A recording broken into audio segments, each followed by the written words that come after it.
Hi all, welcome to lecture 40th। तो ये lecture में हम हमारा एक न्यूरल नेटवर्क इम्प्लीमेंट करते हैं यूजिंग टेंसरफ्लो। ठीक है। तो हमारा प्रॉब्लम स्टेटमेंट क्या है कि हमारे पास इमेजेस दिए हैं, तो वो इमेज आइदर 0 या 1 के है जो हैंड रिटन डिजिट है। ठीक है। और फिर हम पे उस पर न्यूरल नेटवर्क ट्रेन करना है। ठीक है। और फिर गिवन अ न्यू इमेज। ठीक है। और फिर हमारे बाद अगर नया इमेज आता है तो फिर हमको प्रेडिक्ट करना आना चाहिए कि क्या वो 0 का इमेज है या 1 का इमेज है। ठीक है। ओके। तो सबसे पहले हम ये देखेंगे कि टेंसर फ्लो में क्या क्या फैसिलिटीज़ है टू इम्प्लीमेंट न्यूरल नेटवर्क। ठीक है। और फिर बाद में हम जाके एक्चुअली उसको जुपिटर नोटबुक में इम्प्लीमेंट करते हैं। ठीक है। ओके।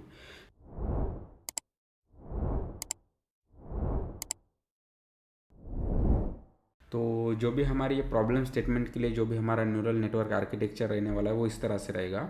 ठीक है। तो हमारे पास 3 लेयर है। तो पहला लेयर में 25 यूनिट्स है।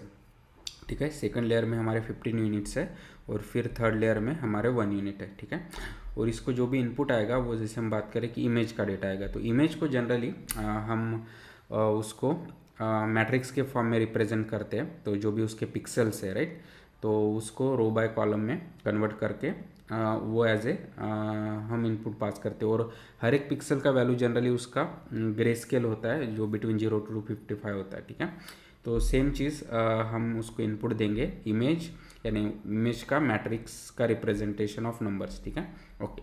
तो हमारा पहला लेयर कुछ रन करके आउटपुट देगा, फिर सेकंड लेयर का आउटपुट हमारे आउटपुट लेयर को जाएगा, और फिर फाइनली ये लेयर में हम प्रेडिक्ट करेंगे कि क्या वो डिजिट हैंड रिटन डिजिट का इमेज है वो 0 है या 1 का है। ठीक है। ओके। तो अभी देखते हैं कि टेंसर फ्लो में हम ये मॉडल को किस तरह से इम्प्लीमेंट करते हैं। ठीक है। तो सबसे पहले हमें मॉडल क्रिएट करना पड़ेगा। तो मॉडल में हमको क्या स्पेसिफाई करना होता है कि हम एफ ऑफ एक्स को कैसे निकालें गिवन हमारे पैरामीटर्स डब्ल्यू एंड बी। ठीक है। तो उसके लिए टेंसर फ्लो के लाइब्रेरीज हमको इंपोर्ट करने पड़ेंगे सबसे पहले। तो मैं टेंसर फ्लो को इस तरह से इंपोर्ट कर सकता हूँ कि import TensorFlow as a T F. ठीक है। और फिर जैसे हम बात कर रहे थे कि टेंसर फ्लो एक मशीन लर्निंग या न्यूरल नेटवर्क इम्प्लीमेंटेशन के लिए काफ़ी पॉपुलर लाइब्रेरी है जो गूगल ब्रेन ने डेवलप की है। लेकिन उसके साथ साथ एक केरास लाइब्रेरी भी है जो कि एक इंडिविजुअल पर्सन ने बनाई है, लेकिन उसमें लेयर्स, मॉडल्स, लॉसेस के लिए काफ़ी ज़्यादा फंक्शनलिटी है। तो बाद में क्या हुआ कि केरास की जो भी लाइब्रेरी उसको टेंसर फ्लो में मर्ज कर दिया गया, और फिर अभी हम टेंसर फ्लो में केरास के जो भी वो फीचर्स है हम यूज़ कर सकते हैं। ठीक है। तो से फॉर एग्जांपल कि मुझे अभी एक लेयर बनाना है जो डेंस टाइप का है, तो मैं इस तरह से कर सकता हूँ कि फ्रॉम टेंसर फ्लो फिर डॉट केरास। ठीक है। फिर डॉट लेयर्स और इम्पोर्ट डेंस। ठीक है। तो टेंसर फ्लो के केरास के मॉड्यूल से लेयर के मॉड्यूल से बेसिकली या क्लास का जो भी होगा उसमें से हमें ये डेंस फंक्शन चाहिए। ठीक है। उसी तरह जब भी सभी लेयर्स को सिक्वेंशियली मर्ज करने के लिए हम टेंसर फ्लो डॉट केरास से हम इंपोर्ट करें सिक्वेंशियल। ठीक है। और सिक्वेंशियल टाइप का मॉडल। ठीक है। ओके।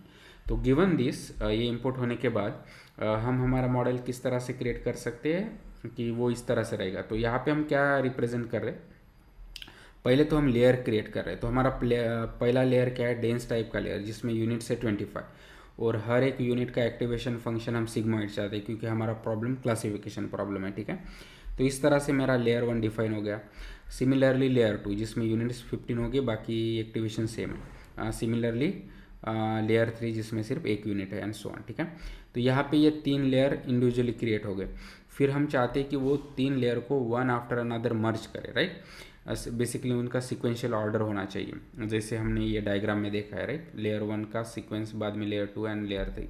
तो सेम उसके लिए हमारे पास ये सिक्वेंशियल फंक्शन है। तो वहाँ पे हम as a list of these layers देते हैं तो हमें हमारा मॉडल मिल जाएगा, कंप्लीट मॉडल। ठीक है। ओके। तो स्टेप 2 क्या होता है कि हमको डिफाइन करना पड़ेगा ट्रेन करने के पहले कि हमारा कॉस्ट फंक्शन या लॉस फंक्शन हमारे मॉडल का क्या रहेगा। ठीक है। तो लॉजिस्टिक रिग्रेशन के लिए जो भी लॉस फंक्शन या कॉस्ट फंक्शन हमने डिस्कस किया था उसका नाम है बाइनरी क्रॉस एंट्रोपी। ठीक है। तो अगर वो हम यूज़ कर रहे हैं तो ये केस में हमारा प्रॉब्लम क्लासिफिकेशन प्रॉब्लम है। तो हम इस तरह से दे सकते हैं कि मॉडल जो हमने यहाँ पे क्रिएट किया है, राइट, डॉट कंपाइल, और यहाँ पे हम वो loss is equal to binary cross entropy दे सकते हैं। ठीक है। और फिर वो हम इंपोर्ट करेंगे इस तरह से कि टेंसर फ्लो डॉट केरस डॉट लॉसेस में जाके इंपोर्ट बाइनरी क्रॉस एंट्रोपी। अगर हमारा लीनियर रिग्रेशन का प्रॉब्लम होता तो सेम चीज़ कि टेंसर फ्लो के केयरॉस के लॉसेस से, लेकिन वो जो भी हमारा एरर है या कॉस्ट फंक्शन है वो मीन स्क्वायर्ड एरर है, राइट। तो हम इसको इंपोर्ट करके कंपाइल फंक्शन में मेंशन करते थे कि loss is equal to mean squared error. और finally third step gradient descent implement करना या मॉडल को ट्रेन करना, ठीक है। तो उसके लिए हमारे पास फंक्शन है फिट, ठीक है। तो हम कहेंगे कि मॉडल डॉट फिट, तो यहाँ पे हमारा इनपुट देंगे, उसके ट्रू लेबल्स देंगे, और इपॉक्स इज इक्वल टू 100 ये रिप्रेजेंट कर रहा है कि वो मॉडल कितने नंबर ऑफ टाइम्स रन करेगा, यानी ग्रेडियंट डिसेंट कितनी इटरेशंस पे जाएगा, ठीक है। तो जनरली हम सिर्फ ग्रेडियंट डिसेंट का नहीं बल्कि उसके एडवांस अपडेटेड वर्जन का यूज़ करते हैं, जो बेसिकली कंपाइल के वक्त हम देख सकते हैं कि हमारा ऑप्टिमाइज़र क्या रहेगा, ठीक है। और बहुत सारी चीज़ें यहाँ पे हो रही है। जब हम फिट करते तो फॉरवर्ड प्रॉप से जाके वो वेट्स लर्न करेगा, और जो भी ये ग्रेडियंट डिसेंट निकालने के लिए जो हमें डेरिवेटिव्स चाहिए होते हैं, तो उसके लिए हमारे पास एल्गोरिथम है बैक प्रॉप, ठीक है, जो हम आगे डिस्कस करेंगे। लेकिन टेंसर फ्लो वो खुद से इम्प्लीमेंट कर रहा है, जैसे हम मॉडल डॉट फिट कर रहे हैं, तो वो बैक प्रॉप से यानी फॉरवर्ड प्रॉप से वेट्स अपडेट करेगा, बैक प्रॉप से उसको ग्रेडियंट्स मिलेंगे, और फिर वो हमारे वेट्स को अपडेट करते जाएगा, ठीक है। और जैसे हमने बात की कि number of steps of gradient descent हमने यहाँ पे इपॉक्स में मेंशन किया, ठीक है।